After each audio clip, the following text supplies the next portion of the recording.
नमस्कार, आदाब। मैं अनूप सोनी क्राइम पेट्रोल सतर्क के ब्लैक हेडलाइंस अध्याय के आज के एपिसोड में आप सबका स्वागत करता हूं। यूं तो अपराध हर समाज का एक काला सच है जिसे ना चाहते हुए भी हमें स्वीकार करना पड़ता है, लेकिन जब एक पुलिस वाले का कत्ल होता है तो पूरे सिस्टम पर सवालिया निशान उठने लगता है। आइए देखते हैं कि 35 वर्षीय युवा कांस्टेबल सूरज सिंह की हत्या का राज क्या था और कौन था इस आपराधिक अध्याय का रचयिता।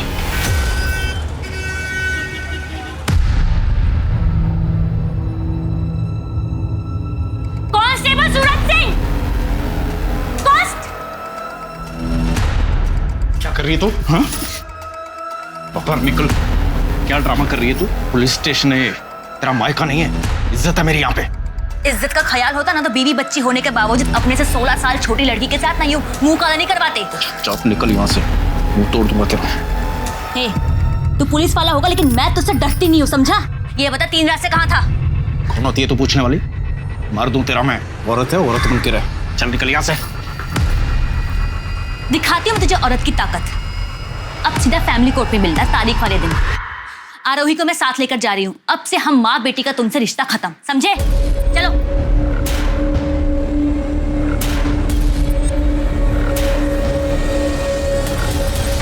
सॉरी सर, आगे से ऐसा नहीं होगा।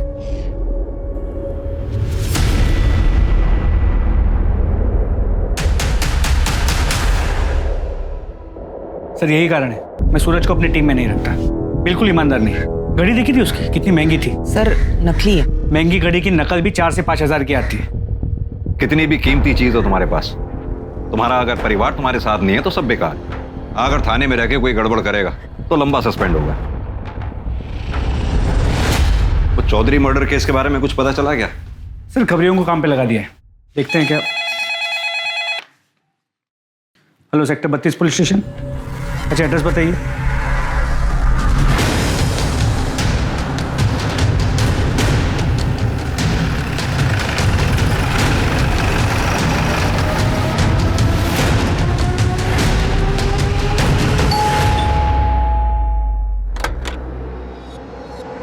आइए सर।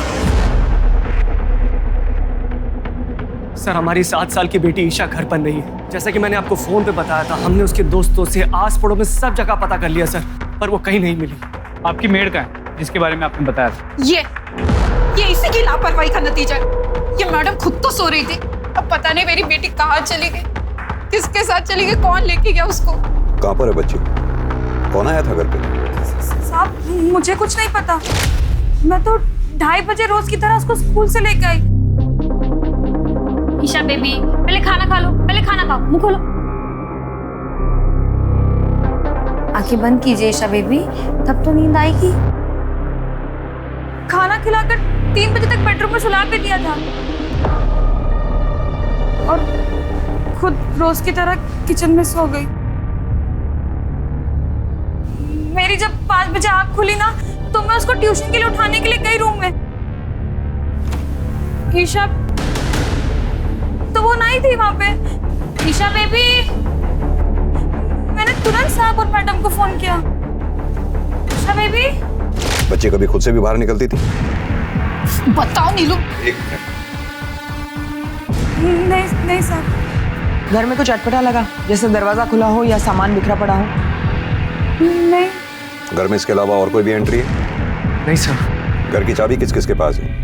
हम दोनों के अलावा बस इस नीलू को दे रखी थी। अरुणेश, मैंने तुम्हें कितनी बार कहा ईशा को चाइल्ड केयर में डालो, एक मेड पर ट्रस्ट मत करो। अब भुगतो। तुम्हारी चाबी कहाँ है? मेरे पास है, मैं लेकर आती हूँ। मलिक, घर की अच्छे से तलाशी लो, देखो आसपास कुछ मिलता है क्या? सर। सीमा, आस पड़ोस में पूछताछ करो। सर। साहब मेरी चाबी। सर 1 मिनट, यहाँ आइए।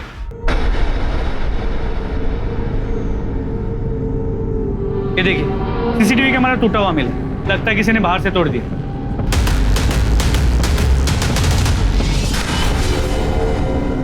इसका डीवीआर कहाँ है? सर अंदर टीवी के पास।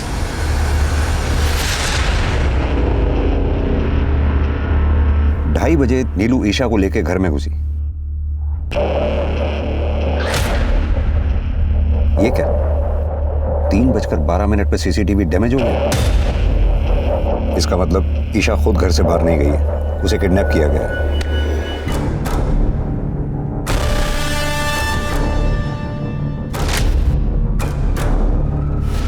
अब या तो किडनैपर के पास चाबी थी, उसने दरवाजा खोला, अंदर आया और ईशा को लेकर चला गया, या फिर दरवाजा अंदर से खुला, किडनैपर अंदर आया और ईशा को लेकर चला गया।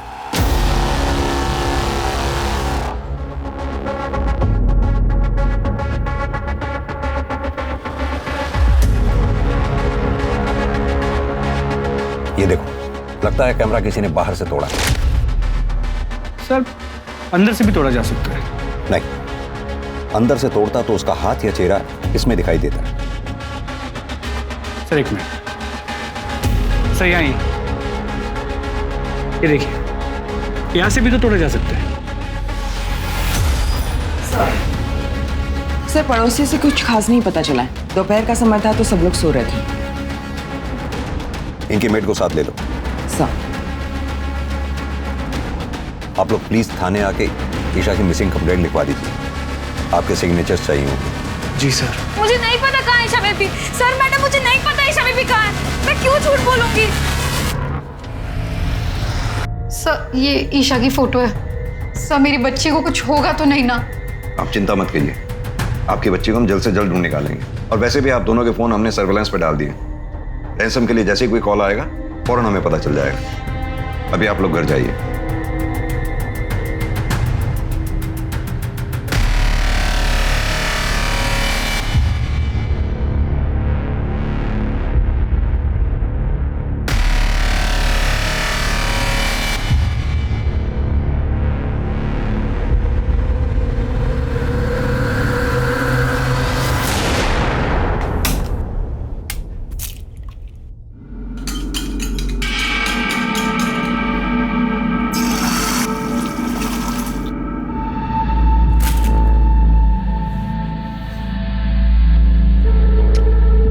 गुड मॉर्निंग बेटा, गुड मॉर्निंग। देखो मैं तुम्हारे लिए क्या लेके आया।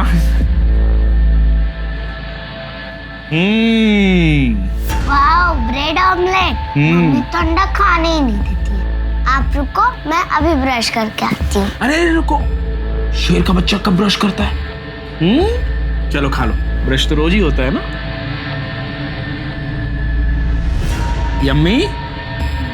पापा आप प्लीज मम्मी को मना लो ना, मुझे आपके हाथ का ही नाश्ता करना अच्छा लगता है।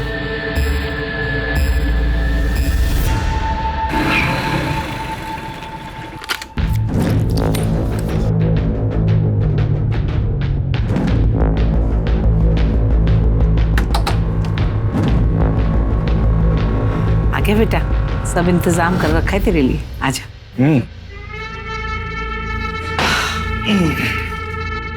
लक्ष्मी संभाल कर रखिए। चांदनी, चांदनी बेटा।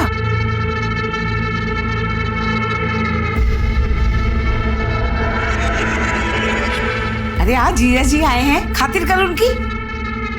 मैं पकौड़े बना के लाती हूँ। जी।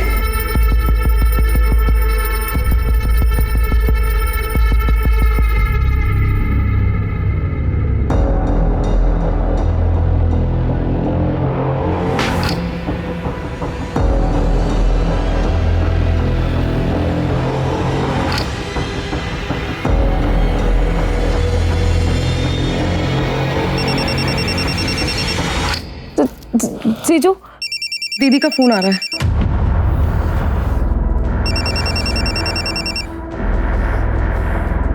हाँ बोल। बोला था ना 2-4 दिन फोन मत करना। मुझे आरोही से बात करनी है। आरोही मेरे पास है। एक बार भी याद नहीं किया उसने तुझे, और याद करती ना तो तेरी बात करवा देता। तेरे जैसा नहीं हूं मैं। चल फोन रख। मनोज।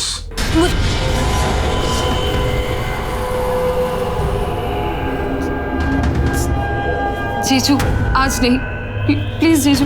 आज मुझे खुश कर देना।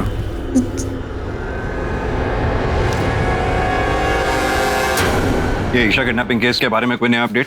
हमने ईशा की फोटो को सभी police station, highway police, railway station, bus stop और एयरपोर्ट के रोड पे सर्कुलेट किया, लेकिन कहीं से कोई लीड नहीं मिली। और लोकल किडनैपिंग गैंग के बारे में कुछ पता चला?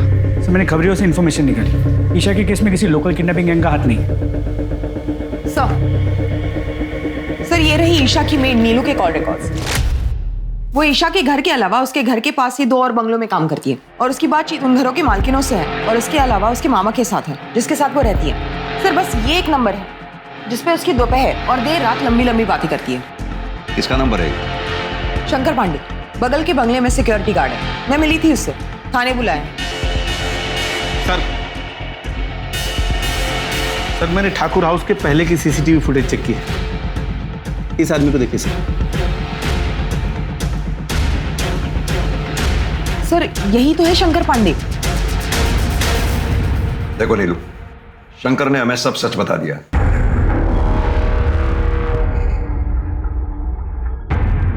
साहब आप मेरे मामा जी से कुछ मत कहिएगा, उनको पता चलेगा तो बहुत दुख होगा उनको। तो फिर सच सच बता दो ना। ईशा की किडनैपिंग में तुम्हारे साथ और कौन है? ये आप क्या बोल रहे हैं साहब? मैं तो ये बताने से मना कर रही हूँ कि शंकर और मैं एक दूसरे से प्यार करते हैं। ईशा बेबी की किडनैपिंग में कौन है मुझे नहीं पता। साहब हम लोग की बात का यकीन कीजिए, हम लोग रोज दोपहर को मिलते जरूर थे।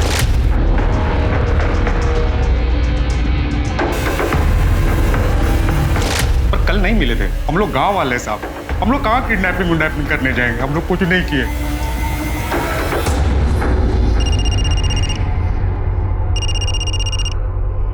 हेलो, तुम्हारी बेटी मेरे पास है। 25 लाख का इंतजाम करके रखो, कल फोन करूंगा। कौन बात कर रहा है? मेरी बात कराओ ईशा से। कौन था अरुणी?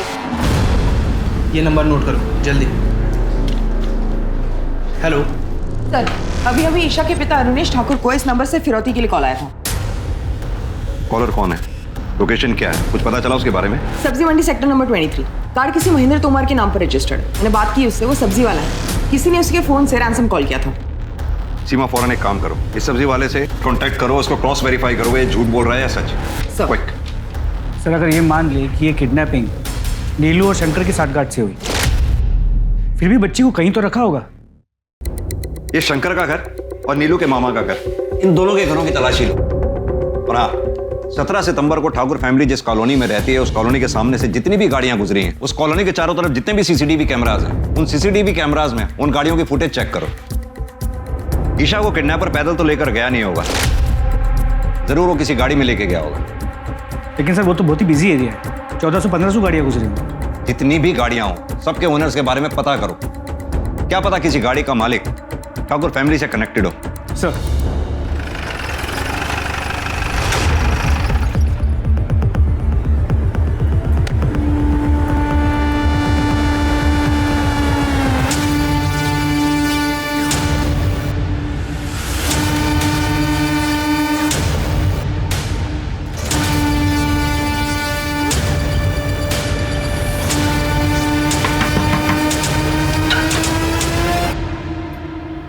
क्या हुआ साहब? आप नीलू के मामा? जी साहब। हटी, घर की तलाशी लेनी। पूरे घर की तलाशी लो जल्दी। लेकिन हुआ क्या साहब? हमेशा के नीलू ने अपने मालिक की बेटी ईशा को किडनैप किया, यहाँ रखा है। किडनैप?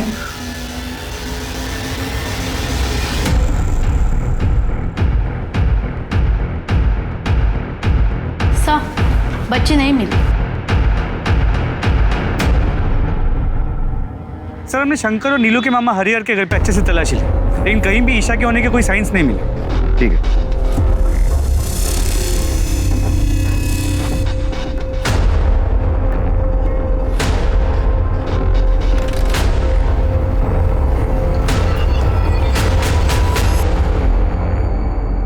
सर मैंने पता किया, वो सब्जी वाला जिसके फोन से रैंसम कॉल किया गया सालों से वहां पर सब्जी बेचता है। और सर उस एरिया में कोई सीसीटीवी कैमरा भी नहीं है जिससे कॉलर को आइडेंटिफाई किया जा सके। सर और एक बात, ईशा के स्कूल से एक नई बात पता चली है।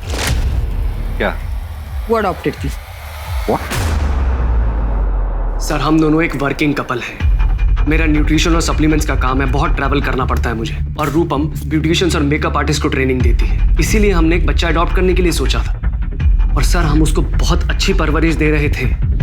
पता है हमें जितनी अच्छी परवरिश आप लोग दे रहे थे, तभी पिछली 2 पेरेंट टीचर्स मीटिंग्स में आप लोगों ने स्कूल अटेंड ही नहीं किया।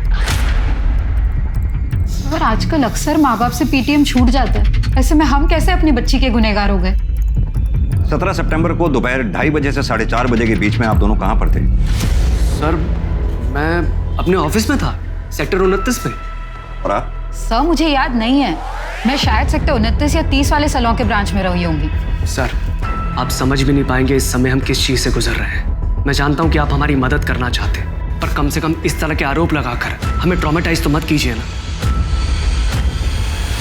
ठीक है, अभी आप लोग जा सकते हैं, जरूरत पड़ेगी तो फिर बुलाएंगे आपको। मलिक, इन दोनों को फिलहाल हम क्लीन चिट नहीं दे सकते हैं, इन दोनों पे नजर रखनी होगी। इन दोनों के लोकेशन डिटेल्स और सीडीआर दोनों निकलवाओ।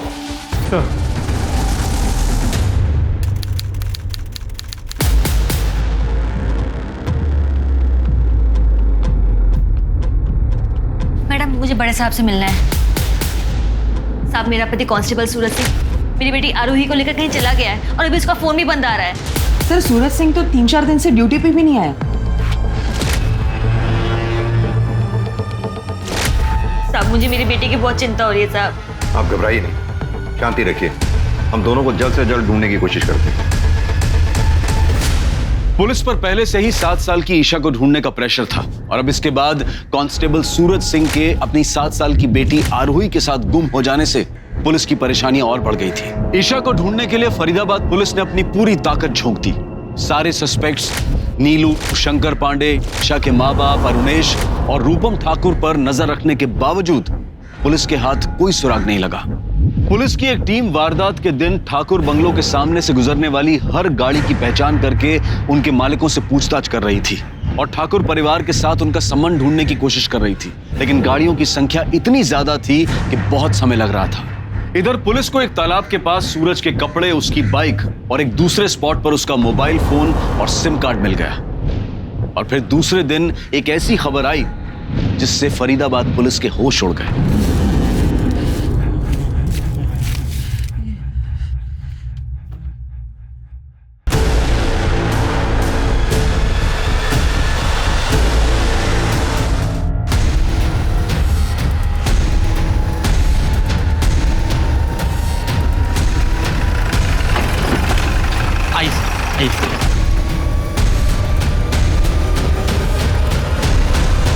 सतीश सर खुदाई करवाओ।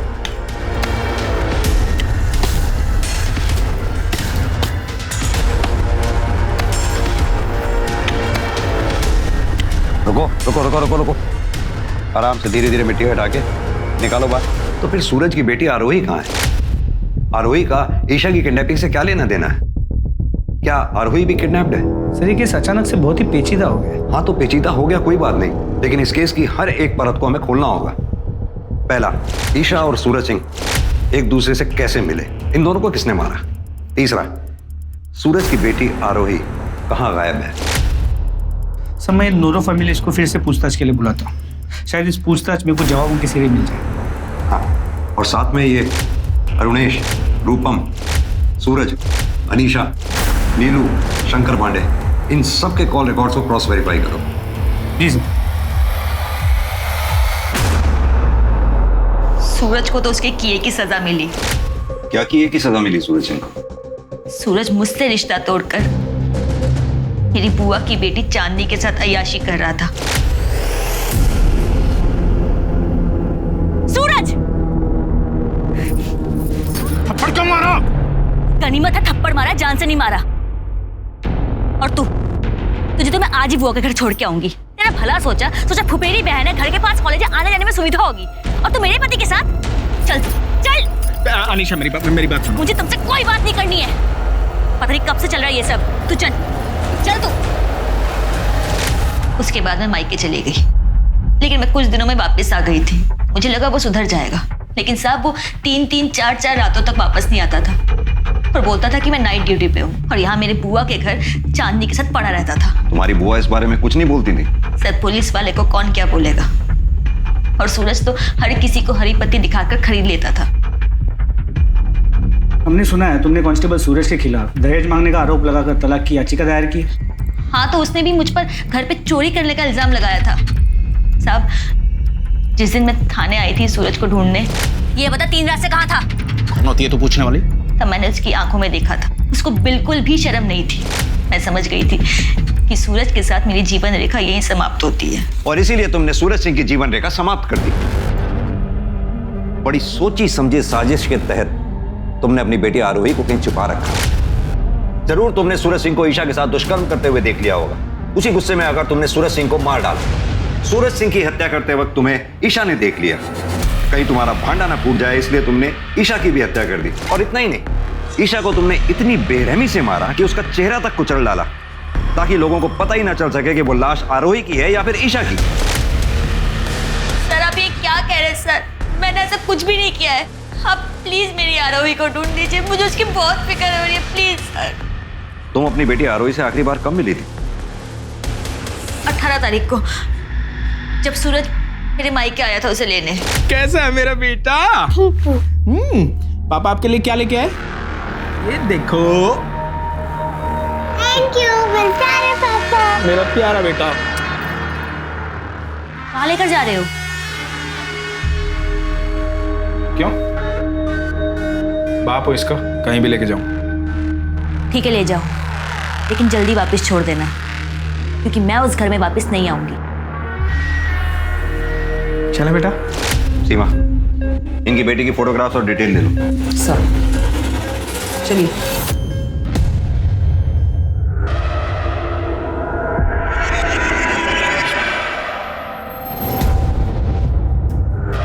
भैया 1 पैकेट दूध, चाय पत्ती, शक्कर और ब्रेड दे दीजिए।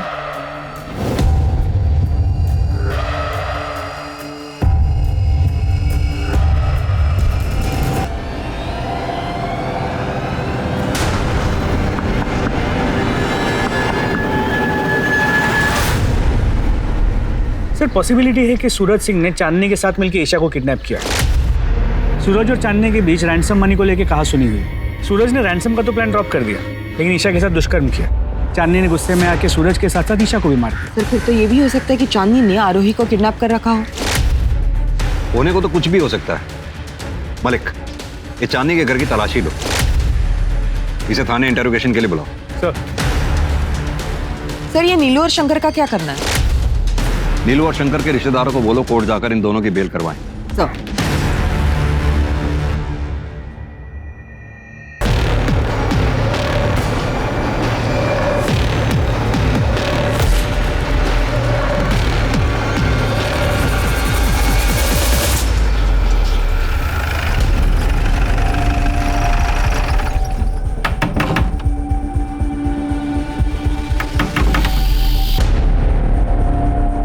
जी चांदनी चौहान का घर है।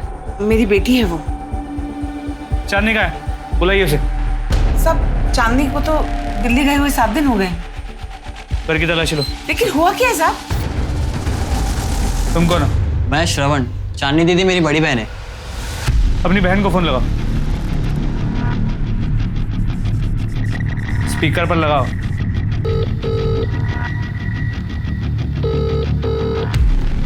सर जब से गई है वो किसी का फोन नहीं उठा रही है, ना मेरा ना माँ का। लेकिन साहब ये तो बताओ हुआ क्या है? कांस्टेबल सूरज सिंह की हत्या हो गई और उनकी बेटी आरोही गायब है। अब इसके बारे में जानती हैं?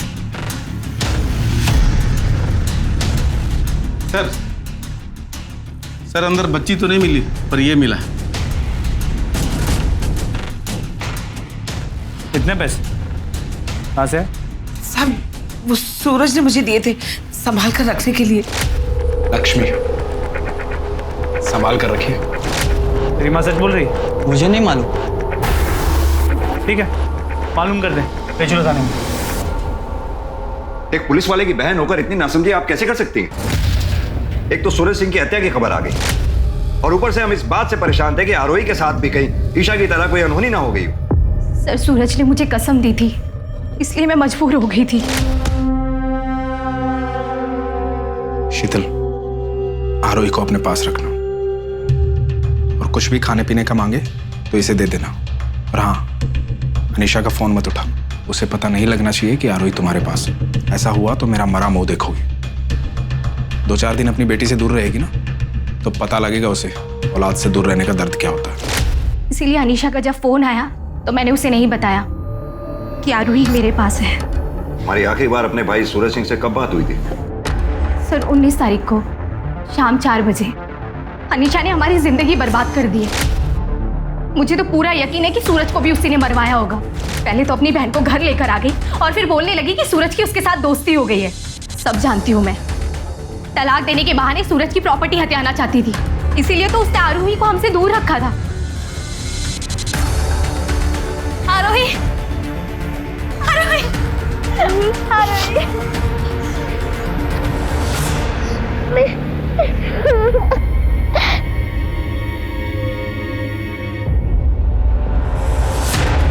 सर शीतल के बयान के बाद हम अनीशा को क्लीन चिट नहीं दे सकते और मुझे ये शीतल भी थोड़ी ओवर स्मार्ट लगती है।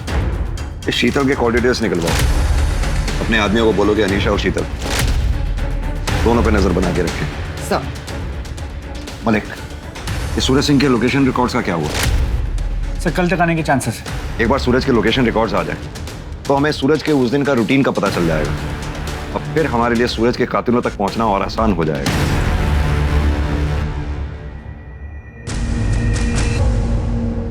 बेटा सब ठीक हो जाएगा।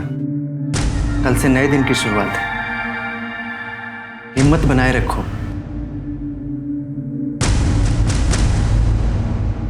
ये आप क्या बोले जा रहे हैं साहब? कौन ईशा ठाकुर? अच्छा, ये इस बच्ची का नाम है ईशा ठाकुर, जिसकी लाश हमें सूरज सिंह के साथ मिली है। मेरा यकीन कीजिए साहब, मैं सच कह रही हूँ, किसी को नहीं मारा मैंने। सर एक मिनट। सर ये देखिए सूरज सिंह के call records. Sir Suraj Singh ने ईशा की मां रूपम से किडनैपिंग के दूसरे दिन ही बातचीत की है। सर ये देखिए, इसलिए मैंने सूरज सिंह के लोकेशन डिटेल्स चेक किया तो सूरज सिंह ठाकुर बंगलो गया और तब रूपम ठाकुर का लोकेशन भी वही का दिखा रहा है। सर ये देखिए, ये सच है। कांस्टेबल सूरज सिंह मुझसे मिला था। मैडम जी, फरीदाबाद में रोज 2-3 बच्चे किडनैप होते हैं पर मिलते कहाँ? पुलिस के पास वर्कलोड पहले ही बहुत ज्यादा। अब आप ही बताइए कि आपकी बेटी को ढूंढने में पुलिस एनर्जी क्यों लगाएगी? आप ही बताइए हमें क्या करना चाहिए? हमें बस अपनी बच्ची मिल जाए। समझदार हैं आप, इसलिए आपको फोन किया, आपके हस्बैंड को नहीं। बस 3 लाख रुपए थाने में बंटवा दीजिए, फिर देखिए आपकी बेटी चुटकियों मिल जाएगी। हाँ चलेगा, मैं 3 लाख भिजवा दूंगी, लेकिन देखिए मुझे नहीं पता कि किसे पैसे देने और किसे नहीं। मैं आपको दे दूंगी, आप अपने एंड से देख लेना। फिक्र नोट मैडम जी, सूरज सिंह की जुबान है ये। आपकी बेटी आपको सही सलामत मिलेगी। ये बात आपको हमें पहले बतानी चाहिए थी, जबकि सूरज सिंह हमारी टीम का हिस्सा भी नहीं था। मैं बताती सर, पर जब हमें ईशा के साथ साथ सूरज का मर्डर का पता चला तो हमने ये बात नहीं उठाई।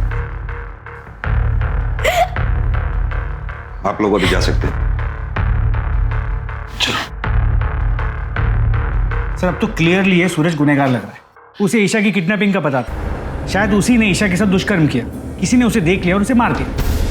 सर फिर तो मारने वाले ईशा के माँ बाप भी हो सकते हैं। सूरज ने रूपम ठाकुर से पैसे लिए थे, उसने बच्ची लौटाने के लिए उन्हें बुलाया होगा और फिर और ज्यादा पैसे मांगे होंगे। उन्होंने देने से मना कर दिया तो सूरज सिंह ने ईशा के साथ दुष्कर्म किया और उसे मार दिया होगा और फिर गुस्से में आके अरुणेश ने या रूपम ठाकुर ने सूरज सिंह को मार दिया होगा। ये रूपम और अरुणेश, इन दोनों पे नजर बनाए रखो। मलिक, ये चांदनी चौहान का लोकेशन ट्रेस हुआ? जी सर, दिल्ली की लोकेशन। तो दिल्ली के लिए फौरन रवाना हो। दिल्ली की पुलिस की मदद से उसे अरेस्ट करके लाओ। सर, सूरज सिंह और ईशा ठाकुर की पोस्टमार्टम रिपोर्ट आ गई। दोनों मौतें 19 सितंबर को 8:30 से 10:30 बजे के बीच में हुई हैं।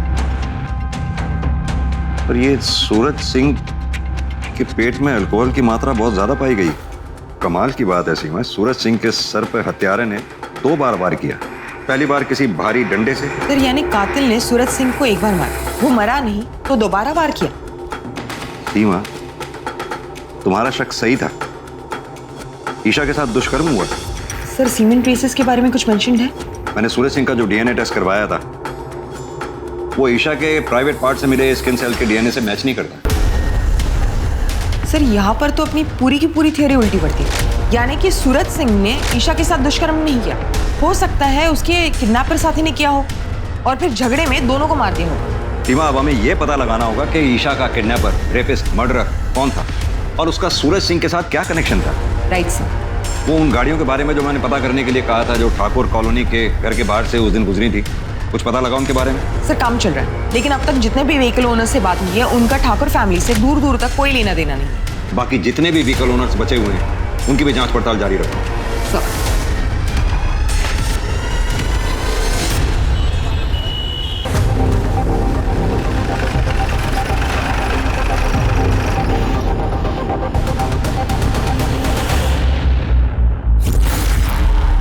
यहाँ पे कोई चांदनी है?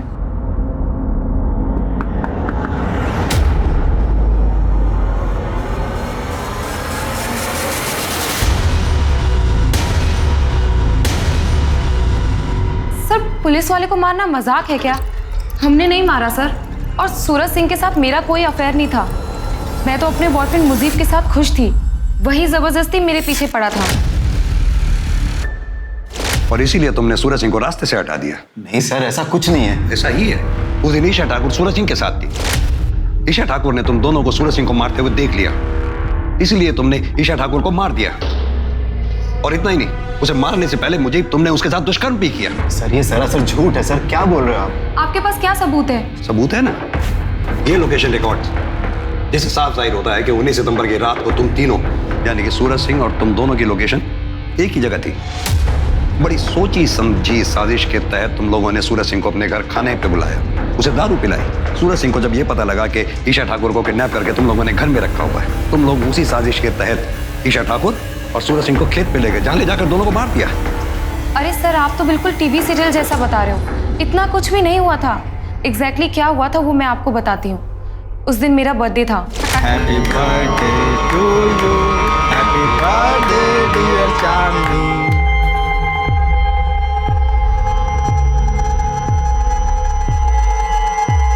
मुझे से तुझे पहले मिलवाना चाहिए था ना चांदनी।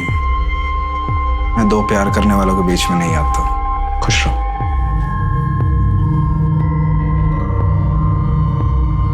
मैं भी घर जाके अनीशा से बात करूंगा, फिर से अपनी दुनिया बसाओ। बस उसके बाद जीजा जी अपने घर के लिए निकल गए और 1 घंटे बाद मैं और मुजीब दिल्ली के लिए निकल गए। सूरज सिंह घर के लिए निकला जरूर, लेकिन घर पहुंचा नहीं। सर अब आगे क्या हुआ हमें क्या मालूम, आप खुद सोचिए ना, अगर हम लोगों ने ये कांड किया होता तो हम अपना मोबाइल नहीं बंद करते। बंद नहीं किया तो क्या हुआ? तुम फोन उठा भी तो नहीं रही थी। सर वो तो इसलिए क्योंकि माँ मुजीब को पसंद नहीं करती थी, वो बेवजह का ज्ञान बांटने लगती। तो चांदनी का बयान सही है। सूरज की मोबाइल की लोकेशन रात 10 बजे तक चांदनी के घर की थी, और उसके बाद उस जगह की जहाँ पे हमें सूरज के कपड़े और मोबाइल मिले। वारदात की जगह कोई सीसीटीवी भी नहीं है, वरना सब क्लियर हो जाता। ये ईशा ठाकुर के पास सूरज सिंह पहुंचा कैसे? कोई कनेक्शन भी तो नहीं मिल रहा। सर शायद ईशा चांदनी के घर पे और सूरज उसे वहां से लेके निकला।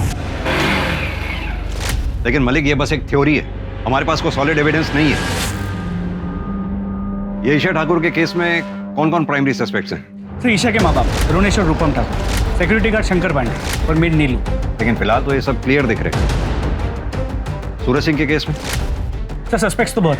सूरज की बहन शीतल, उसकी बीवी अनीशा, उसकी साली चांदनी, चांदनी की माँ पूनम, चांदनी का बॉयफ्रेंड मुजीब और ईशा के माँ बाप रोनेश और रूपम। इन सबके पास मोटिव थे। मलिक, ये पूनम, चांदनी और मुजीब, इन तीनों को छोड़ दो, लेकिन हाँ मुजीब का सीमेंट टेस्ट कराओ। अगर ईशा की बॉडी में मिले सीमेंट से मुजीब खान का सीमेंट मैच कर गया तो मतलब साफ है, ईशा का रेपिस्ट मुजीब खान ही है।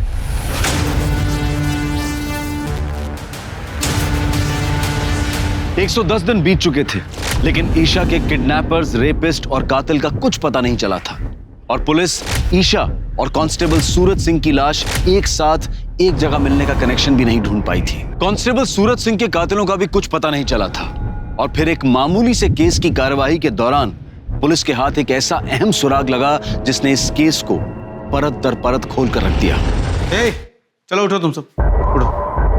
अभी तो छोड़ रहा हूं, और आगे से तुम सबके खिलाफ बाइक रेसिंग की कोई भी कंप्लेंट आई ना तो सीधा अंदर कर दूंगा, समझे? चलो सीधे अपने अपने घर जाओ।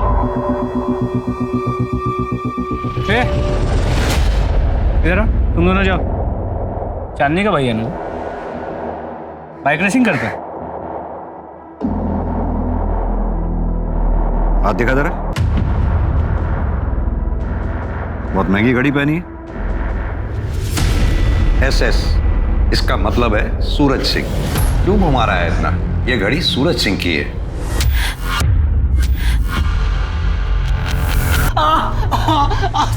तेरे सूरज जीजा जी ने मरने के बाद ये घड़ी तुझे उपहार में दी थी? साहब बता दो। बता। साहब मुझे सूरज जीजा जी की घड़ी, बाइक, मोबाइल और कपड़े ठिकाने लगाने का काम मिला था साहब। मुझे जैसा कहा गया था मैंने वैसा किया साहब।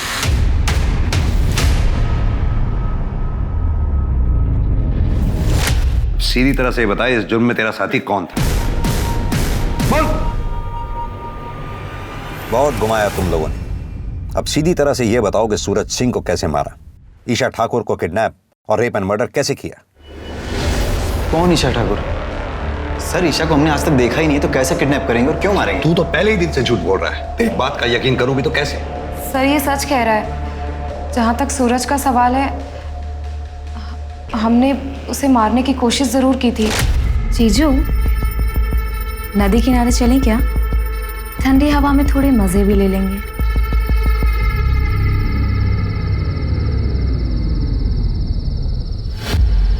ये मुझे क्या हमारी रासलीला की वीडियो बनाएगा? नदी किनारे जाने का शॉर्टकट पता है मुझे, जल्दी पहुंचेंगे।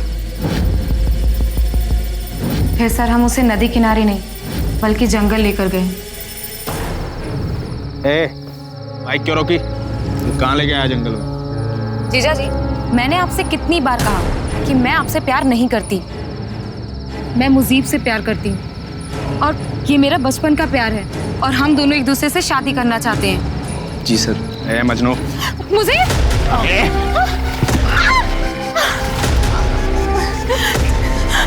जीजा प्लीज।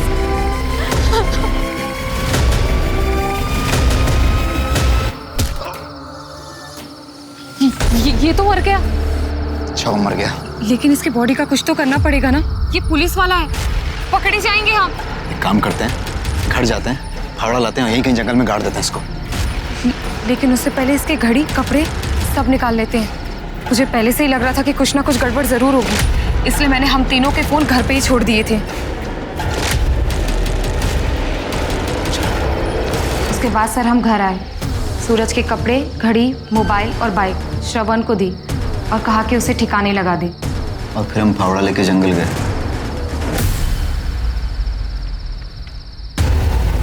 यही तो मारा था उसे। कहाँ गई बॉडी? जल्दी ढूंढो उसे, अगर वो जिंदा बच गया ना तो हम मारे जाएंगे। सर हमने उसे बहुत ढूंढने की कोशिश की, लेकिन वो कहीं पर भी नहीं मिला। हमें लगा शायद वो जिंदा बच गया है, इसलिए सर हम डर के मारे दिल्ली भाग गए। मलिक, जब तक ये दोनों सच ना बोले अच्छी तरह से कुटाई करो इनकी। सर, हमारी टीम जब ईशा ठाकुर के घर के बाहर वाले रास्ते की सीसीटीवी फुटेज चेक कर रही थी तो सर ये मिला है, ये टेम्पो। इसके मालिक के बारे में पता किया तो इसका कनेक्शन ईशा के घर वालों से। क्या कनेक्शन है? कौन है इस टेम्पो का मालिक? हाँ, तो ये सारा हंगामा तेरा खड़ा किया गया है।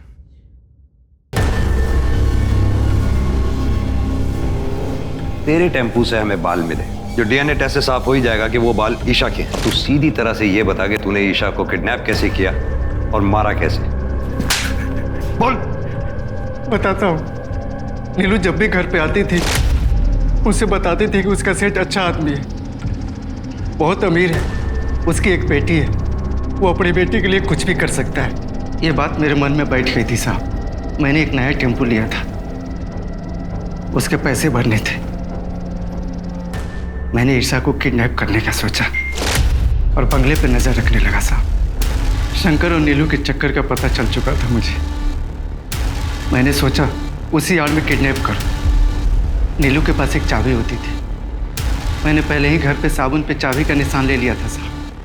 सीसीटीवी कैमरा पहले ही देख चुका था।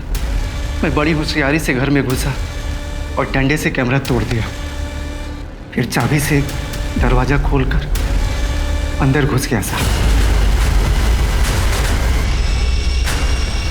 और भाजी वाले से फ़ोन लेकर फिरौती के लिए कॉल किया। लेकिन जब आप लोग मेरे घर पर तलाशी करने के लिए आए तो मैं बहुत डर गया साहब। मुझे लगा कि मेरी चालाकी बेकार गई, पुलिस मुझे पकड़ लेगी। फिर मैंने ईशा को मारने का फैसला किया। लेके जाओ उसे। सर, कांस्टेबल सूरज सिंह जितना भी करप्ट रहा, मरने से पहले अपना पुलिस धर्म निभा गया। ईशा के लिए आखिरी सांस तक लड़ता रहा। मलिक, चांदनी चौहान, पूनम चौहान, श्रवण चौहान और चांदनी का बॉयफ्रेंड मुजीब खान, इन चारों के खिलाफ अटेम्प्ट ऑफ मर्डर और सच छुपाने के जुर्म केस दायर करो। जी सर। आज के समय में शायद कोई भी कभी भी धोखा दे सकता है, चाहे वो खून का रिश्ता हो या फिर मामूली जानकार, पर सतर्क रहना ही अपराध से बचने की सबसे पहली सीख है। देखते हैं हमारे आज के एपिसोड की दूसरी कहानी। नमस्कार, आदाब। मैं अनूप सोनी क्राइम पेट्रोल सतर्क के ब्लैक हेडलाइंस अध्याय के आज के एपिसोड में आप सबका स्वागत करता हूं। जब भी हमारी सोच सच से जुड़ी हुई होती है, तब शायद हम एक सुलझी हुई जिंदगी जी रहे होते हैं, लेकिन हर इंसानी मन का एक अलग संसार होता है, जिसमें वो अपनी सोच का एक ऐसा ताना बाना बुन लेता है जिसमें चाहे जितना भी झूठापन क्यों ना हो, उसके लिए वही सच होता है। ये केस एक ऐसे ही अचरज से जुड़ा था, और इस केस में जो सामने आने वाला था वो इतना अचंभित कर देने वाला था कि इस केस से जुड़ी खबरें लगभग हर अखबार की फ्रंट पेज हेडलाइन बन जाने वाली थी।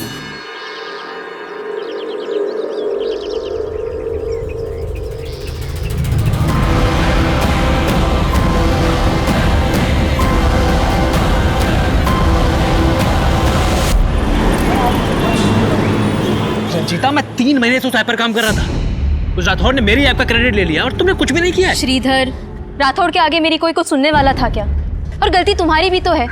तुम्हें वो प्रेजेंटेशन मिस करनी ही नहीं चाहिए थी। कंपनी के सारे प्रेस्टिजियस लोग थे वहां पर। संजीता, आई नो कि मेरा प्रेजेंटेशन में होना जरूरी था, लेकिन मैं क्या करता, मेरा अपने पेरेंट्स के साथ होना भी जरूरी था। उस राठौड़ की तेरी हिम्मत कैसे हुई? उसको तो छोड़ूंगा नहीं, देखना तुम। देखो, मैंने तुम्हें अप्रिशिएट किया, तो ये मैं समझना कि तुमको सब कुछ आता है। श्रीधर, ये क्या तरीका है? बाहर जाओ तुम। आपने मुझसे कहा था कि आप मेरी ऐप मेरे बिहाफ पे रिप्रेजेंट करेंगे, लेकिन आप श्रीधर, ज्यादा उठ मत। तूने वो ऐप मेरे अंडर ही डिजाइन की थी। तेरे अंडर क्या क्या होता है ना, बहुत अच्छे से जानता हूं मैं। अगर बाहर जाके मुंह खोल दिया ना मैंने, तूने अगर मुंह खोला ना तो मुझे भी मुंह तोड़ना आता है। तेरी जॉब मेरे एहसान का एक पट्टा है। एक चुटकी में एक पट्टा उतारूंगा और दूसरी चुटकी में तुझे ब्लैकलिस्ट कर दूंगा। ये क्या कर रहा है? मैं तेरी पेन ढीली करने जा रहा था। उसके बाद तुम मेरे सामने चुटकी बजाएगा तो भी उतरेगी, और हाथ जोड़ के गिड़गड़ाएगा ना तो भी तेरी पेंट उतरेगी। उसके बाद मेरे ये जो पट्टा है ना, यही तेरे काम आएगा। तुझे तो देख लूंगा मैं।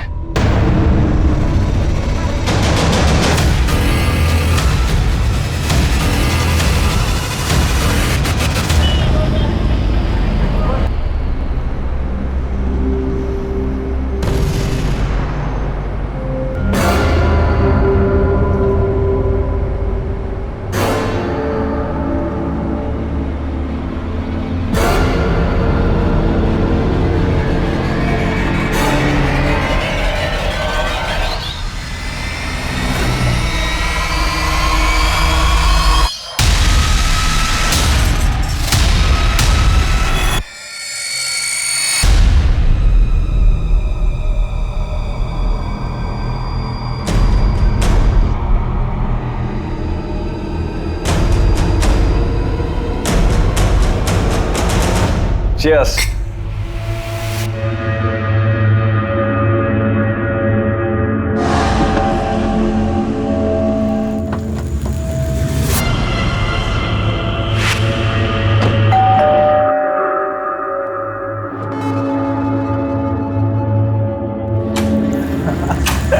हे श्रीधर, अब आएगी रौनक पार्टी में। क्या हुआ, इतने अपसेट क्यों? वैसे श्रीधर, तेरी टाइमिंग बहुत अच्छी है। अच्छा सुन, तेरे पास वो पीबीडी का क्रेडिट कार्ड है ना, तो उस फूड ऑर्डर कर दे, 30% डिस्काउंट है। खाना तो तुझे मैं खिला दूंगा, पहले ये बता तूने मेरी टी शर्ट क्यों पहनी है? दोस्त की टी शर्ट नहीं पहन सकता है यार? चिल रहा ना यार। टी शर्ट यहाँ उतार, अंदर उतार, मुझे फर्क नहीं पड़ता। टी शर्ट चाहिए तेरे? हाँ। जब ये टी शर्ट मैं नहीं पहन सकता तो तू भी नहीं पहन सकता। सौगात की बात मत कर, समझा? अपने आप को देख, जो तेरी नजर गंदी है। छोड़, तू उसका बचा रहा है? इसकी तेरी गर्लफ्रेंड के ऊपर भी गंदी नजर है। देख रहा था कैसे चिपक चिपक के बैठा था। क्या बकवास किए जा रहे हो तुम?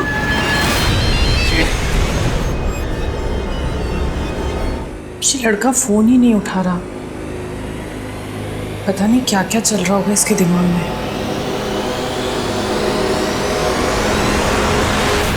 आज मैं आपको मार्शल आर्ट्स के कुछ ऐसे फाइटिंग एसेंशियल्स के बारे में बताने जा रही हूँ जिनसे आप तब से पहले तू लड़कों को घूमती है और फिर तू उनको हलाल करने के नए नए तरीके सीखती है। देख क्या रही है, अपने बॉयफ्रेंड को बुलवा के पिटवाएगी मुझे। महेंद्र, मैंने तुमसे पहले भी कितनी बार कहा है कि मेरा कोई बॉयफ्रेंड नहीं है। ए, पति हूं मैं तेरा, तेरी रग रग से वाकिफ हूं, समझी ना। इसलिए ना मैंने अपने बैंक अकाउंट्स, अपनी पॉलिसीज सब जगह से तेरा नाम हटवा के किसी और को नॉमिनी बनवा दिया। तुम्हें लगता है कि मैं मर्डर करवाऊंगी तुम्हारा?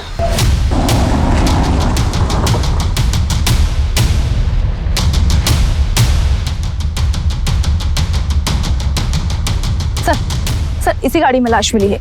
गाड़ी की नंबर प्लेट हटा दी गई है और गाड़ी भी लॉक्ड है। सर, इधर आइए। सही है।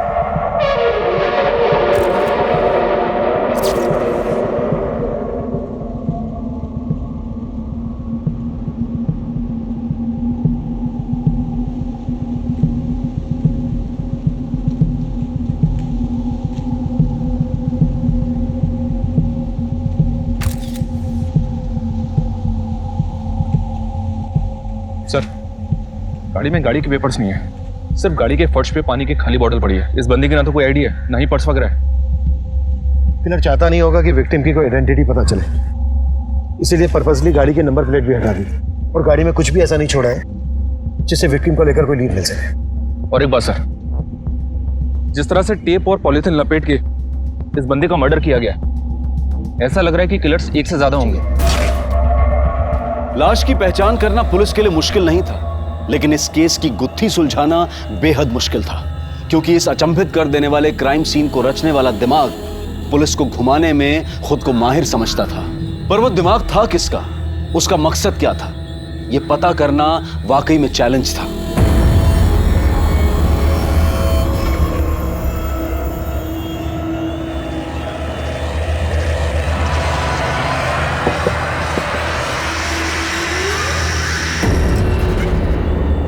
ये क्या है? अरे सुन,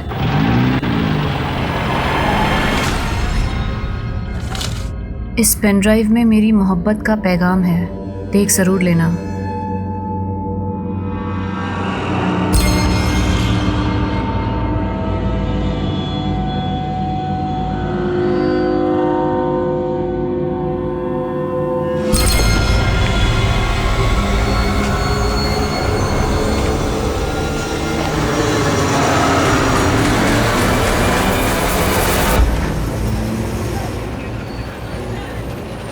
श्रीधर, तुम्हें पहले फ्लैट खरीदना चाहिए। तुम आई बाबा को यहाँ मुंबई में लाना चाहते हो ना, तो पहले घर ले लो, कार तो बाद में भी ले सकते हो। तो कार लेने का आइडिया फिर मैं ड्रॉप ही कर देता हूँ। श्रीधर, एक मिनट होल्ड करना। राठौर सर पूछ रहे कि वो ऐप कब तक डेवलप होगी। तुम जाओ, मैं खुद बात कर लूँगा। ओके। हाँ बोलो, क्या बोल रही थी? किसी लड़की की आवाज़ सुनी मैंने, तुम्हारी गर्लफ्रेंड है? अरे नहीं बाबा, कलीग है मेरी। तो क्या हुआ, कलीग गर्लफ्रेंड नहीं हो सकती? हो तो सकती है, पर क्या?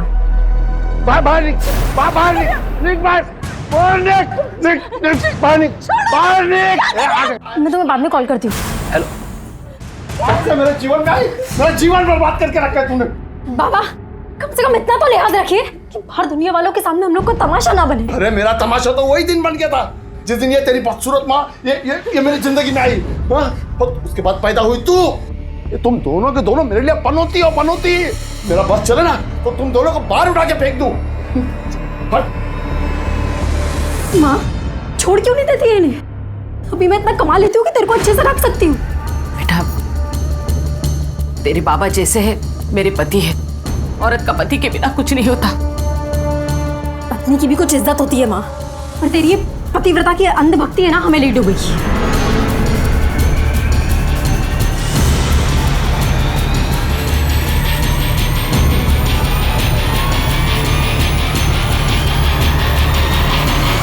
तुम तो कहती थी कि हमें कभी नेगेटिव नहीं होना चाहिए, और तुम खुद अपने पापा को लेकर इतनी नेगेटिव हो।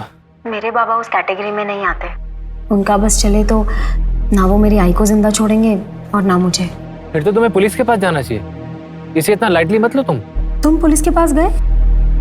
तुम्हें शक था ना कि कोई तुम्हारी जान ले सकता है? मेरी फिक्र मत करो, मैंने ऐसे पत्ते बिछा दिए हैं कि कोई मेरा बाल भी बांका नहीं कर सकता। सर इसकी मौत दम घुटने की वजह से ही हुई है, लेकिन मरने से पहले से बेहोश किया गया था। इसकी बॉडी में सेडेटिव के ट्रेसेस मिले हैं। सेडेटिव्स? जी, जो बोतल गाड़ी में मिली थी उसमें उसी सेडेटिव के ट्रेसेस थे। इसलिए बॉडी पर स्ट्रगल के साइन नहीं मिले। पानी की बोतल गाड़ी में मिली, हो सकता है किलर्स भी गाड़ी में मौजूद हो और उन्होंने उस पानी की बोतल में सेडेटिव मिला दिया हो जानबूझकर। हो सकता है सर कार विक्टिम की हो, इसलिए कार की नंबर प्लेट गायब कर दी गई।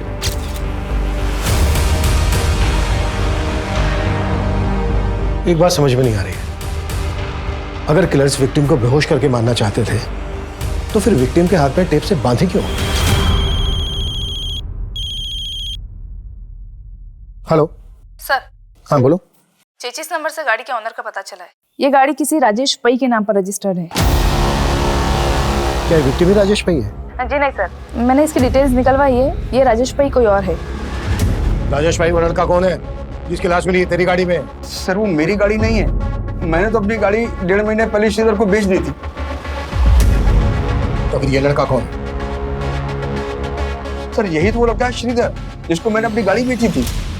राजेश जी गाड़ी तो अच्छी है, लेकिन 1.5 लाख से ऊपर वैल्यू नहीं है इसकी। अरे क्या बात कर रहे हो, 1 महीने पहले 1.75 दे रहे थे भाई, इससे कम में नहीं बेचूंगा। चलो एक काम करो राजेश जी, श्रीधर भाई है अपना, ना इसकी ना आपकी, 1.60 में सौदा तय करते। जैसे इसने मुझे पैसे दिए और मैंने डिलीवरी नोट इसको दे दिया था। सर अगर आप चाहें तो मैं डुप्लीकेट पेपर्स भी आपको दिखा सकता हूँ। तुम नकली पेपर तूने पहले से बनवा के रखे? नहीं सर, अगर आपको विश्वास नहीं होता तो आप श्रीधर के दोस्त निमेश से पूछ लीजिए। अब इससे कोई फायदा नहीं होने वाला। मुझे नहीं लगता है कि इस जन्म में तेरे बाल वापस लौटेंगे भी नहीं। तू ना बेटा मजे मत ले, समझा, वरना ना तेरे ही बाल उड़ा दूंगा।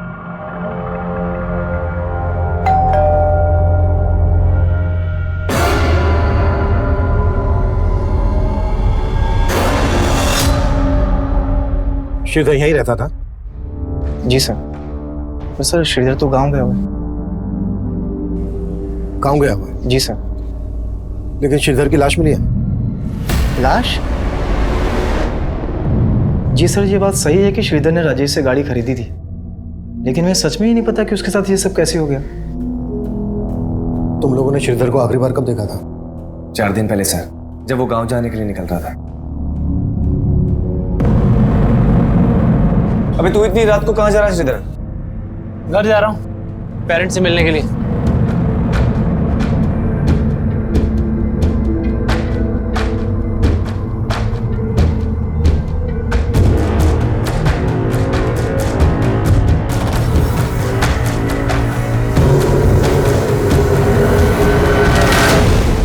चार दिन पहले श्रीधर अपने गांव के लिए निकला और 4 दिन पहले ही श्रीधर का मर्डर हुआ। जब श्रीधर अपने गांव नहीं पहुंचा तो उसके घर वालों ने तुम लोगों को फोन नहीं किया? नहीं सर, उसके घर वालों से हमारी बात नहीं होती थी और ना ही हमारे पास उनका नंबर है। इन 4 दिन में तुमने भी श्रीधर को कोई कॉल नहीं किया? नहीं सर, क्योंकि सर ने सपने में भी नहीं सोचा था कि उसके साथ ये सब हो जाएगा। छुपा तो नहीं रहे हो तुम दोनों हमसे कुछ? नहीं सर। काम क्या करता था श्रीधर? सर वो गोल्डन आर्या इन्फोटेक कंपनी में सॉफ्टवेयर इंजीनियर था। श्रीधर का किसी के साथ कोई लड़ाई झगड़ा दुश्मनी, कोई लड़की का चक्कर, गर्लफ्रेंड वगैरह? नहीं सर, ऐसा तो कुछ भी नहीं था। श्रीधर का नंबर दो हमें। जी सर। और जिस कमरे में वो रहता था वो कमरा दिखाओ। आइए सर।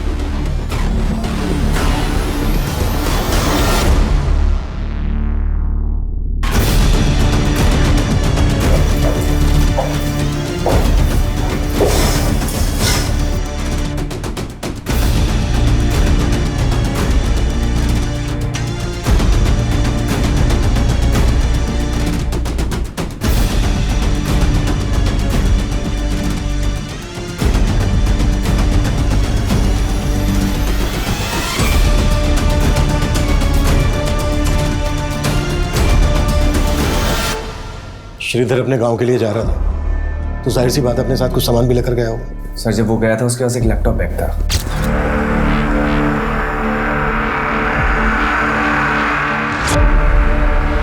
सिर्फ एक लैपटॉप बैग? कोई दूसरा बैग, लगेज बैग वगैरह लेकर नहीं गया अपने साथ? नहीं सर, वो उसका लैपटॉप बैग बड़ा था, हो सकता है उसमें कुछ कपड़े।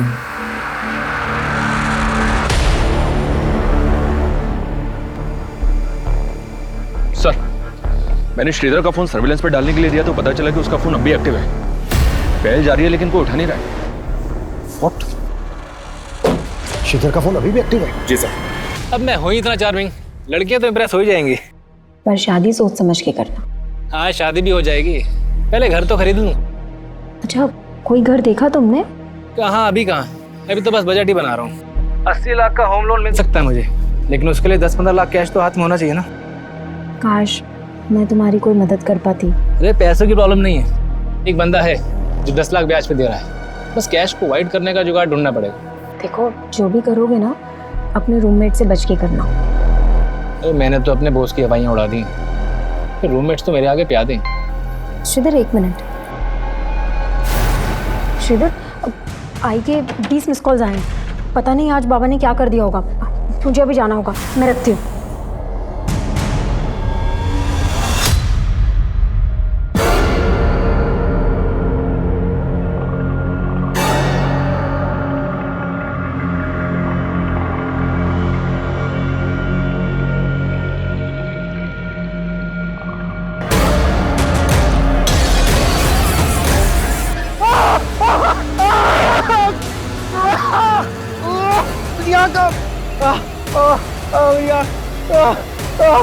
महेंद्र, तुम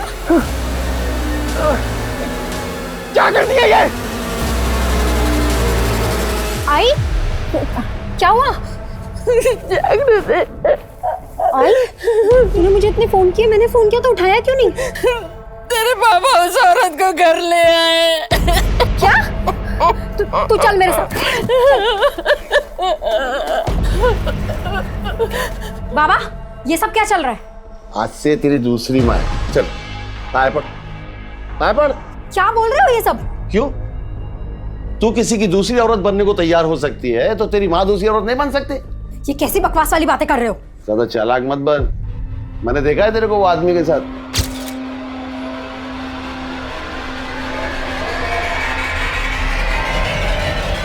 आपका पूरा दिमाग खराब हो गया है बाबा। अभी शर्मा मत। अच्छा क्या तूने खुद ही ढूंढ लिया अपने लिए? जा जा, भाग जा उसके साथ। वैसे भी कोई दूसरा मिलने वाला नहीं तेरे, जा।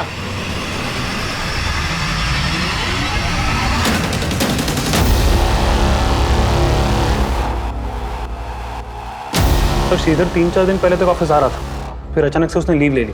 लीव लेने की वजह क्या थी, ये तो बताया होगा उसने? नहीं सर, उसने कुछ बताया नहीं। ये ऑफिस में कोई ऐसा है जिसकी श्रीधर के साथ कोई दुश्मनी या झगड़ा हो, जो उसकी इस तरह से जान लेना चाहता हो? सर यहाँ तो ऐसा कोई नहीं है। He was a bright employee, सब उसे यहाँ बहुत पसंद करते थे। श्रीधर का फोन थोड़ी देर पहले तक मीरा रोड एरिया में एक्टिव था। क्या? उसका फोन अब भी एक्टिव है? जिस तरह से आपको हैरानी हो रही है ना, हमें भी हो रही है। उस एरिया में ऐसा कोई है जिसके श्रीधर का आना जाना हो? No idea sir. श्रीधर के पेरेंट्स का फोन नंबर, एड्रेस तो हो गए ना आपके पास? यस सर, एडमिन में है। Ranjita. Yes sir. Sir, Sridhar का मोबाइल अभी अभी दहीसर में बंद हुआ है। फिलहाल ये समझना मुश्किल है कि उसका मोबाइल ऑन किसने किया होगा। ये जो कुछ भी है इसका श्रीधर के मर्डर से लेना देना जरूर है। हमने राजेश को अंदर किया है, हो सकता है उसे बचाने के लिए कोई हमें भटकाने की कोशिश कर रहा हो। राजेश के खिलाफ कुछ मिला? सर, राजेश ने कार ट्रांसफर के जो पेपर्स दिखाए थे उस पर श्रीधर के साइन तो हैं, पर ये देखना पड़ेगा कि वो साइन असली है या नकली। एक काम करो, राजेश को जाने दो और नजर रखो उस पर, और पता करो कि मर्डर से पहले राजेश ने कहीं से सेडेटिव्स खरीदे थे क्या, और वो टेप और पॉलीबैग्स भी जिनका श्रीधर के मर्डर में इस्तेमाल हुआ है। श्रीधर के घर वालों से कांटेक्ट किया? जी सर, मनीष सर ने श्रीधर की मां को शिनाख्त के लिए बुलाया।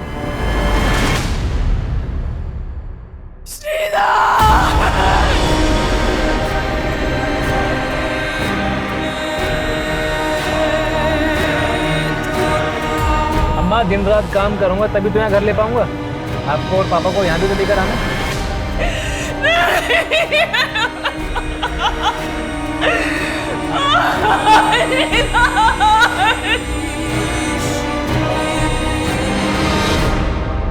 अनिंदिता जी, हमें आपके बेटे श्रीधर की लाश एक गाड़ी में मिली। वो गाड़ी राजेश भाई के नाम पर रजिस्टर्ड है, और इसका कहना है कि उसने श्रीधर को एक गाड़ी बेची थी। आपको जानती है इस बारे में? श्रीधर बोल तो रहा था कि वो गाड़ी खरीदने वाला था, लेकिन वो तो नई गाड़ी खरीदना चाहता था। श्रीधर के रूममेट्स निमेश और सार्थक का कहना है कि उसी गाड़ी में 5 दिन पहले श्रीधर अपने गांव के लिए निकला था, आपसे मिलने आ रहा था। आप जानती थी इस बारे में? नहीं सर। श्रीधर के रूममेट्स झूठ क्यों बोलेंगे? उनके साथ उसका कोई इशू था? पता नहीं सर, श्रीधर मुझे कुछ बताता ही नहीं था। श्रीधर की मां का बयान पुलिस को यह सोचने पर मजबूर कर रहा था कि श्रीधर के रूममेट्स ने पुलिस से झूठ बोला होगा। वहीं राजेश भाई पुलिस की रडार पर था। श्रीधर के आस पड़ोस, ऑफिस, हर जगह श्रीधर से जुड़ी इंफॉर्मेशन निकाली जाने लगी। पर इस केस के कई ऐसे पहलू थे जो अभी तक अनछुए थे। सर, मैं मानता हूँ कि मेरी और श्रीधर में अनबन थी, पर इसका मतलब ये तो नहीं कि मैं उसको कोई नुकसान पहुंचाऊंगा। तो झूठ क्यों बोला हमसे कि उस रात श्रीधर अपने गांव गया था? सर, वो तो सार्थक ने बोला था मुझे, और मेरी इस बारे में श्रीधर से कोई बात ही नहीं। सार्थक क्यों झूठ बोलेगा? सर मैं झूठ नहीं बोल रहा हूँ। श्रीधर मुझसे यही कह के गया था कि वो अपने गांव जा रहा है। अबे श्रीधर का मर्डर हुआ है, मर्डर। अभी इसमें तेरा क्या हाथ है वो बोल। सर इसमें मेरा कोई हाथ नहीं, आप बेकार में मुझ पे शक कर रहे हैं। श्रीधर और निमेश की आपस में नहीं बनती थी, क्योंकि कुछ समय पहले श्रीधर ने निमेश के बाल भी उड़ा दिए थे। क्या श्रीधर ने निमेश के बाल उड़ा दिए थे? हाँ सर, क्योंकि निमेश ने श्रीधर की टी शर्ट फाड़ी थी। ओह शिट, मेरे बाल! निमेश क्या हुआ? बाल उड़ गए हैं उसके। मतलब?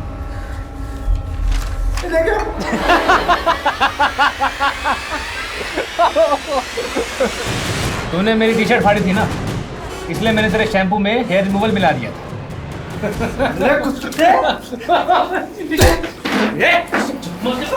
दोनों क्या कर रहे हो? निमेश छोड़ दे। सर उस दिन के बाद से निमेश बात बात पे बोलता था कि वो श्रीधर से ऐसा बदला लेगा कि वो कभी नहीं भूलेगा। सर, वो तो मैंने गुस्से में बोल दिया था, और इसका मतलब ये थोड़ी है कि मैं उसको मारूंगा। ये सार्थक घुमा रहा है आपको सर, और मैं अब दावे के साथ कह सकता हूँ कि श्रीधर गांव गया ही नहीं होगा। सार्थक नहीं किया कुछ ना कुछ। अच्छा, वजह क्यों करेगा सार्थक ऐसा? क्योंकि श्रीधर ने सार्थक से उसकी गर्लफ्रेंड छीन ली थी। कौन गर्लफ्रेंड? दृष्टि।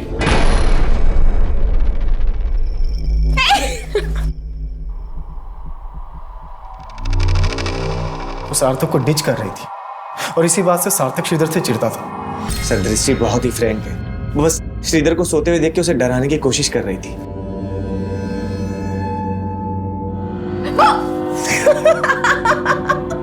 डर गए ना तुम? Get up, it's Sunday. Don't waste your day. उठो।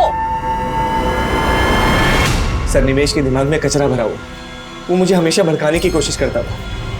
मुझे जितना ट्रस्ट दृष्टि पे था उतना ही श्रीधर पे। सर आपको यकीन नहीं होता तो आप दृष्टि से पूछ लीजिए।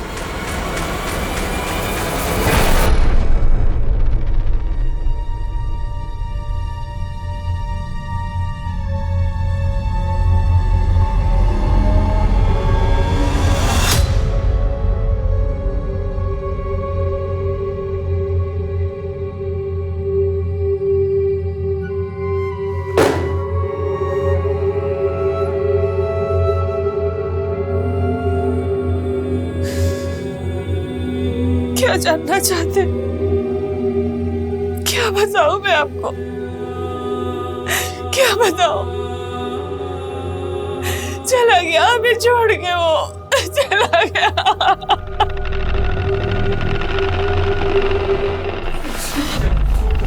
तो इतने दिनों से तुम मुझे फॉलो कर रहे थे, और मुझे लग रहा था कि कोई और मुझे स्टॉक कर रहा है, मेरा पीछा कर रहा है, मुझे तरह तरह के मैसेजेस भेज के मुझे परेशान कर रहा है, लेकिन ये सब तुम कर रहे थे। क्यों महेंद्र? चुप! क्या समझदार बनने की जरूरत मत कर। समझ गई ना? मैं चालाक बन रही हूँ?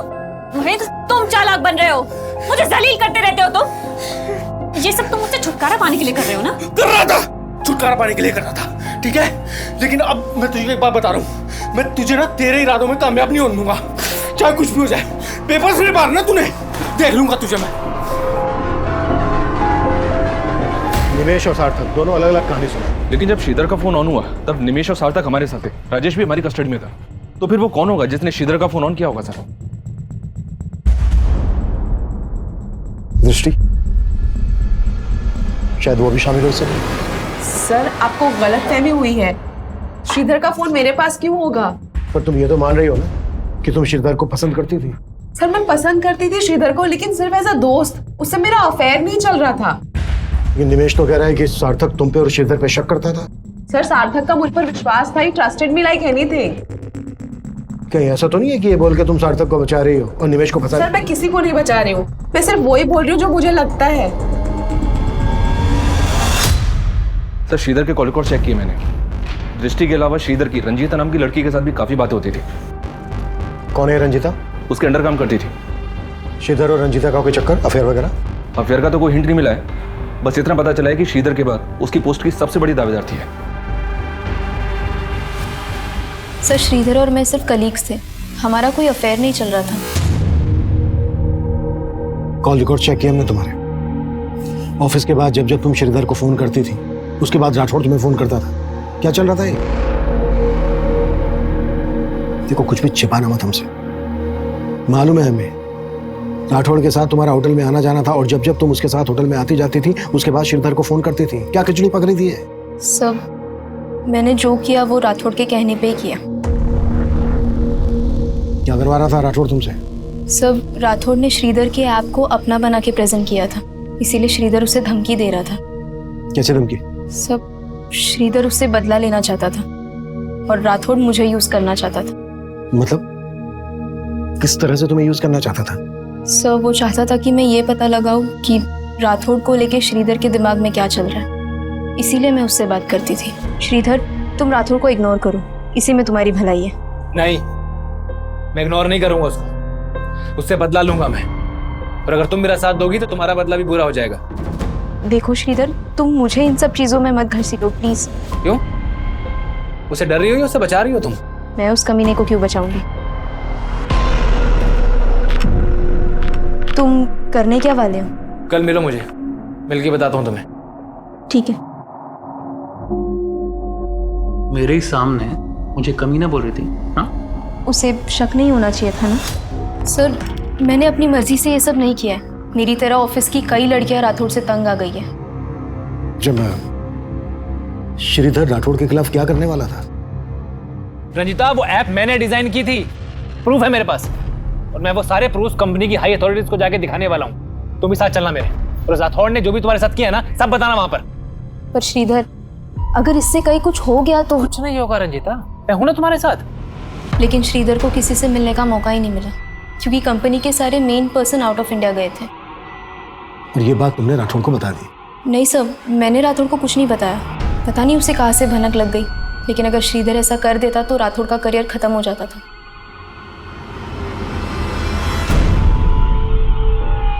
गाइस, ये रंजीता अभी तक आई क्यों नहीं है? फोन भी नहीं उठा रही है। यस सर, ये सब आप क्या कर रहे हैं? I think there is a misunderstanding. Sir मेरे एम्प्लॉयज के सामने।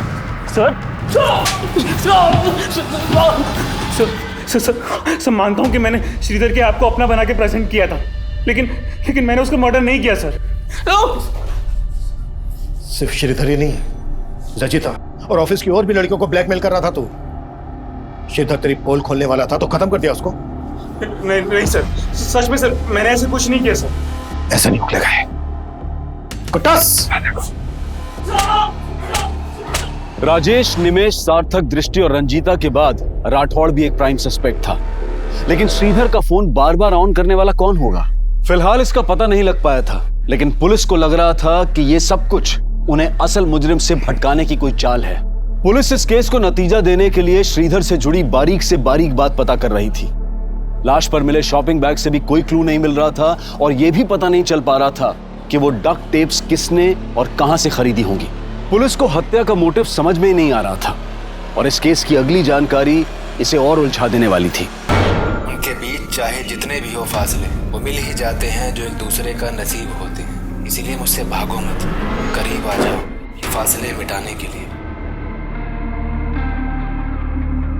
उस दिन तू बहुत बोल रही थी है ना? ये देख, मेरी आवाज है क्या ये? तुम्हारी आवाज नहीं है तो फिर किसी और की आवाज से रिकॉर्ड करके भेजा होगा तुमने। अच्छा, तू बहुत समझदार बनती है अपने आप को। मुझे अच्छे से पता है तू डबल गेम खेल रही है। डबल गेम तुम खेल रहे हो महेंद्र, और अब मैं बर्दाश्त नहीं कर सकती, नहीं कर सकती बर्दाश्त।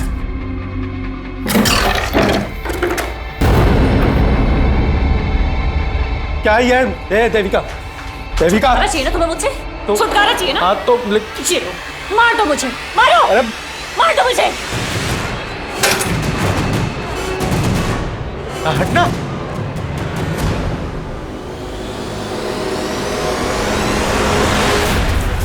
सर मैंने नहीं देखी है वो टेलीविजन सीरीज।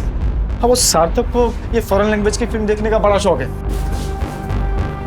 खुद को बचाने के लिए बार बार सार्थक का नाम ले रहा है। ये राजेश भी मिला है ना तेरे साथ, और विलास भी। विलास से तूने और राजेश ने मिलवाया था ना श्रीधर को। मैं बताता हूँ सर, मैं बताता हूँ सर। श्रीधर को घर खरीदने के पैसे की जरूरत थी। निवेश के कहने पर मैंने उसको विलास से मिलवाया था सर। विलास ने श्रीधर को 10 लाख रुपए ब्याज पे दिए थे। हाँ सर, लेकिन वो चुका नहीं पा रहा था। उसके बाद विलास ने उसके साथ क्या किया सर, मुझे नहीं पता सर। मैडम सच है कि मैंने श्रीधर को 10 लाख रुपए दिए थे, लेकिन उसे मारकर मेरे पैसे थोड़ी ना वापस मिलने वाले थे। निमेश, राजेश और विलास के अलावा राठौड़, दृष्टि, रंजीता और सार्थक पुलिस सबको खंगाल रही थी। ये जानना चाहती थी कि उनमें से किस किस ने वो टेलीविजन सीरीज देखी होगी, पर गुनाह कबूल करना तो दूर, कोई मान ही नहीं रहा था कि वो टेलीविजन सीरीज किसी ने भी देखी थी। लेकिन सार्थक का ये बोलना कि श्रीधर उस रात गाँव जाने के लिए निकला था, ये सोचने पर मजबूर कर रहा था कि कहीं इस मर्डर का कनेक्शन श्रीधर के नेटिव प्लेस से तो नहीं जुड़ा था।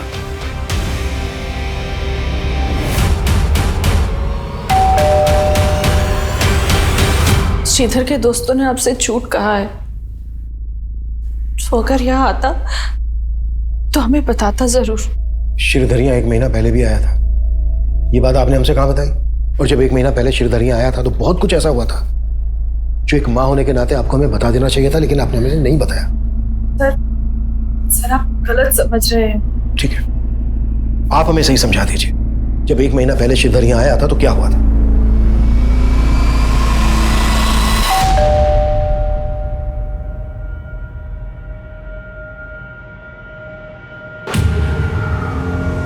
पापा, मैंने आपको कितनी बार समझाया कि आप चाचा पे भरोसा मत कीजिए। आप है कि समझने को तैयार नहीं है? बेटा, तुम्हारे चाचा का घर गिरवी रखा हुआ है और उन्हें अपनी बेटी की शादी भी करवानी है। ऐसे में अगर हम उनकी मदद नहीं करेंगे तो कौन करेगा? अम्मा, वो अपनी खुद की जमीन तो जुए और दारू में गवा चुके हैं, तो वो पापा की जमीन के पीछे पड़े। वो कुछ भी बोल के जाते हैं, पापा भरोसा कर लेते हैं। लेकिन इस बार मैं चाचा को समझा के जाऊंगा कि वो आप दोनों से दूर रहे बस। श्रीधर शुरू से ही अपने चाचा को नहीं पसंद करता था, और उस दिन भी उन दोनों में झगड़ा हुआ था। तो भी आपको श्रीधर के चाचा पे शक नहीं है? नहीं सर, वो ऐसा नहीं कर सकते।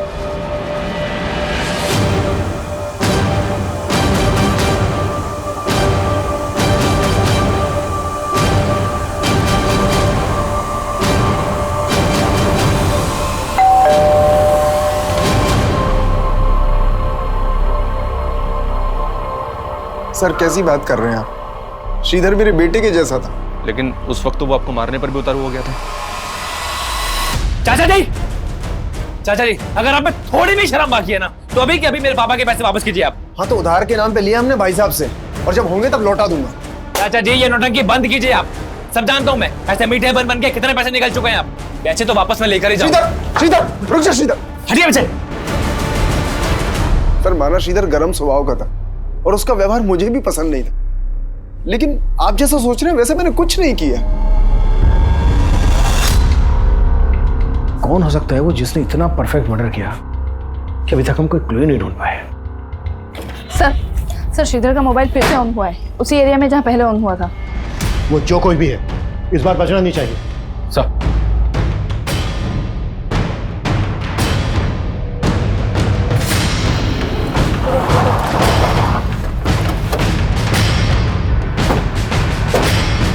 यही एरिया शो हो रहा है जहाँ श्रीधर का फोन एक्टिवेट है। ए बेटा, इधर आ। और ये मोबाइल किसने दिया तुझे? कहाँ से मिला? मुझे ये किसी ने नहीं दिया, मुझे तो ये गिरा हुआ मिला था।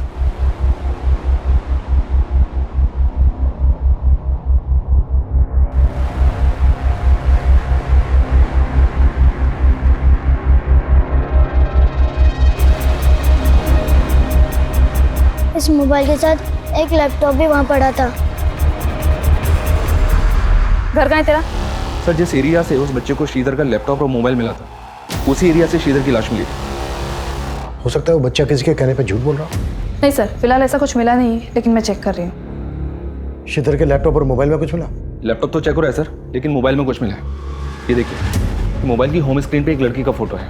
मोबाइल में एक मैसेजिंग और कॉलिंग ऐप भी है जिसमें मरियम नाम से एक आईडी है जो इस लड़की से जुड़ी हुई लग रही है। आईडी के प्रोफाइल स्टेटस में इसी लड़की का फोटो है सर। मरियम, पता करो कौन है ये लड़की।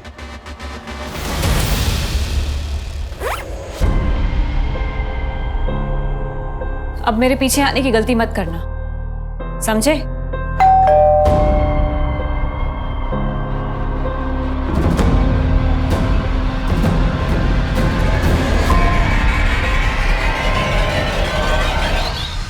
जी सर, ये मेरी आईडी नहीं है, मैं इसको यूज ही नहीं करती। लेकिन देविका, जिस कॉल सेंटर में तुम काम करती हो वहां पर कस्टमर से बात करने के लिए तुम्हें नाम दिया गया है मरियम। मरिया नाम की आईडी है ये। फोटो है इसमें तुम्हारा, श्रीधर के फोन में भी तुम्हारा फोटो है। लेकिन सर, मैं किसी श्रीधर को नहीं जानती। हाँ, लेकिन काफी टाइम से कोई तो मुझे तरह तरह के गिफ्ट्स देके परेशान कर रहा था सर। इनफैक्ट उसने मुझे कई सारे पेन ड्राइव्स भी भेजे थे जिसमें मेरे ही फोटोज थे सर। मैं आपको दिखाती हूँ।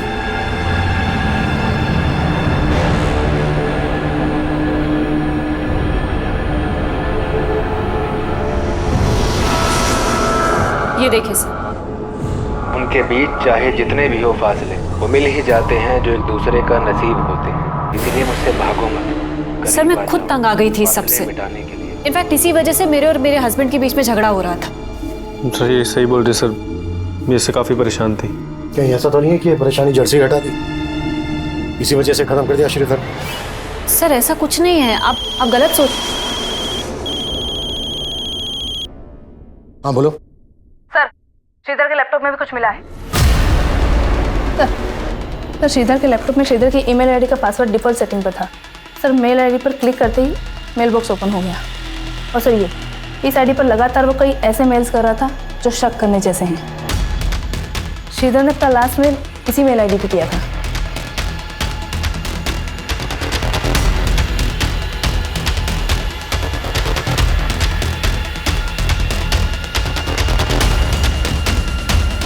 पता करो ये आईडी कौन यूज कर रहा था। जो भी आईडी यूज कर रहा था वो भी श्रीधर की मर्डर के लिए जिम्मेदार हो सकता है। तो आप है वो जिन्हें श्रीधर मेल किया करता था। तो कब से चल रहा था ये सब श्रीधर के साथ?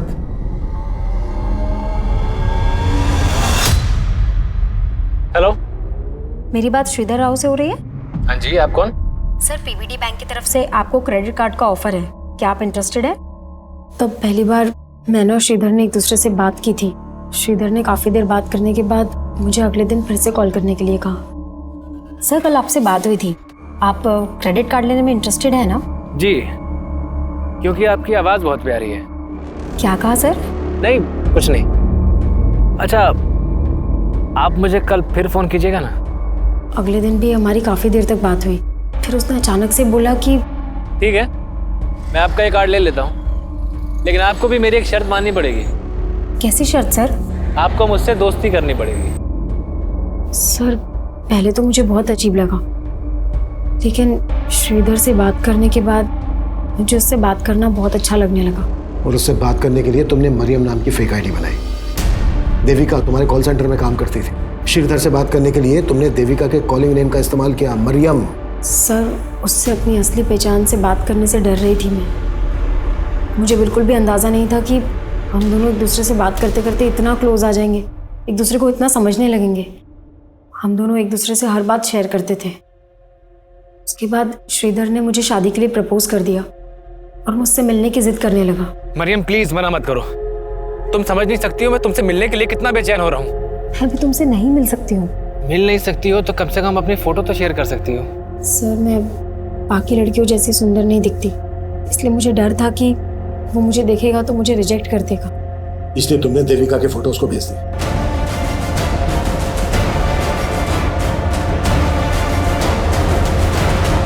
सर, देविका की फोटो देखते ही उसने मुझसे शादी करने के लिए कहा। मुझे लगा कि मुझे ये सब यहीं रोक देना चाहिए, इसलिए मैंने उसको बोल दिया, श्रीधर, मेरे बाबा मेरी शादी कहीं और तय कर रहे हैं। तो तुम उन्हें मना क्यों नहीं कर देती हो और भाग चलो मेरे साथ? देखो, मैं तुम्हें पाने के लिए कुछ भी कर सकता हूँ। तो मैंने उसका फ़ोन कट कर दिया और कभी उससे बात नहीं की। लेकिन वो लगातार मुझे ईमेल्स भेजता रहा। फिर भी मैंने उसकी ईमेल्स का कुछ रिप्लाई नहीं किया, लेकिन उसने हमारे कॉल सेंटर का पता लगा लिया था और वो देविका को अपनी मरियम समझकर वो सारी चीजें भेजने लगा। ये क्या है? अरे कौन? मेरी गलती की वजह से देविका की मैरिड लाइफ में बहुत डिस्टर्बेंस क्रिएट हो गई। उसका हस्बैंड उस पर शक करने लगा, यहाँ तक कि वो मुझसे और हमारे बाकी कलीग से इनडायरेक्टली आके पूछताछ करने लगा उसका कहीं और अफेयर है। ये कहानी बंद करो जागृति, सीधा सीधे मुद्दे पे आओ। श्रीधर से अपनी बातचीत बढ़ाने के पीछे तुम्हारा असल मकसद क्या था? सब मेरा कोई गलत मकसद नहीं था। मेरा बस ये रूप, यही मेरी बदनसीबी है। लेकिन मुझे नहीं पता था कि उसको अवॉइड करने के बाद वो इतना बड़ा स्टेप ले लेगा।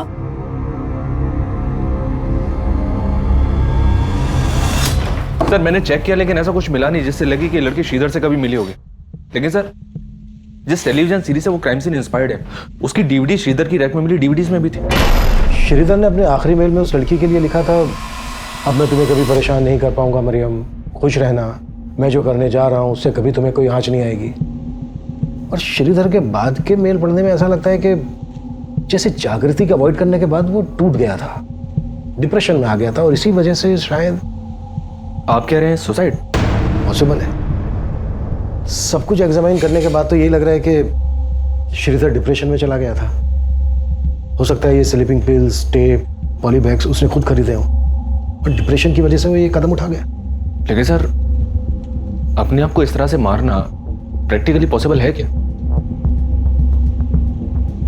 मनीष, एक बार क्राइम सीन रिक्रिएट करके देखते हैं।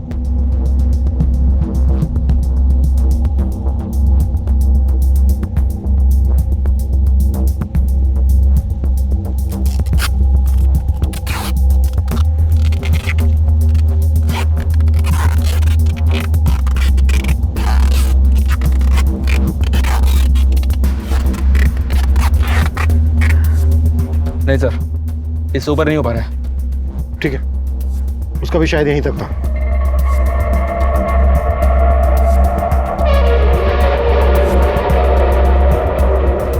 मनीष, बीच में कभी भी तुम्हें ऐसा लगे कि तुम्हें सांस लेने में दिक्कत हो रही है, बीच में छोड़ देना, हम दोबारा ट्राई करें। तुम ठीक हो मनीष? पॉसिबल है सर, एकदम पॉसिबल है। मतलब श्रीधर ने अपनी आत्महत्या को मर्डर का रूप दिया ताकि जागृति पे कोई आंच ना आए। इस सब के लिए उसे जिम्मेदार न ठहराया जाए। आखिरकार पुलिस ने इस केस को सुसाइड की थ्योरी दी, लेकिन फिर भी पुलिस द्वारा जागृति पर अबेटमेंट ऑफ सुसाइड के चार्जेस लगाए गए हैं। पर यह सवाल भी कम हैरान करने वाला नहीं है कि इतना हताशा भरा कदम उठाने से पहले श्रीधर ने अपने माता पिता के बारे में क्यों नहीं सोचा। हम सब अपनी जिंदगी में फेलियर्स का सामना करते हैं, लेकिन फेलियर्स भी तो हमें आगे बढ़ने की सीख दे सकते हैं। माना कि सपने बुनना इंसानी फितरत है, लेकिन जीवन की वास्तविकता को स्वीकार करना भी बहुत जरूरी है। सच्चाई से भागने की बजाय उससे लड़कर ही हमारा संघर्ष सफल हो सकता है। अब मैं अनूप सोनी आपसे विदा लेता हूं। फिर मुलाकात होगी क्राइम पेट्रोल सतर्क के ब्लैक हेडलाइंस अध्याय में एक और नए केस के साथ। और याद रखें, क्राइम और आपके बीच में सिर्फ इतना फर्क है कि आप कितने सतर्क हैं। सतर्क रहें, सुरक्षित रहें। जय हिंद। क्राइम पेट्रोल्स के और भी दिलचस्प कहानी देखने के लिए हमारे चैनल को सब्सक्राइब करें और बेल आइकॉन दबाना न भूलें।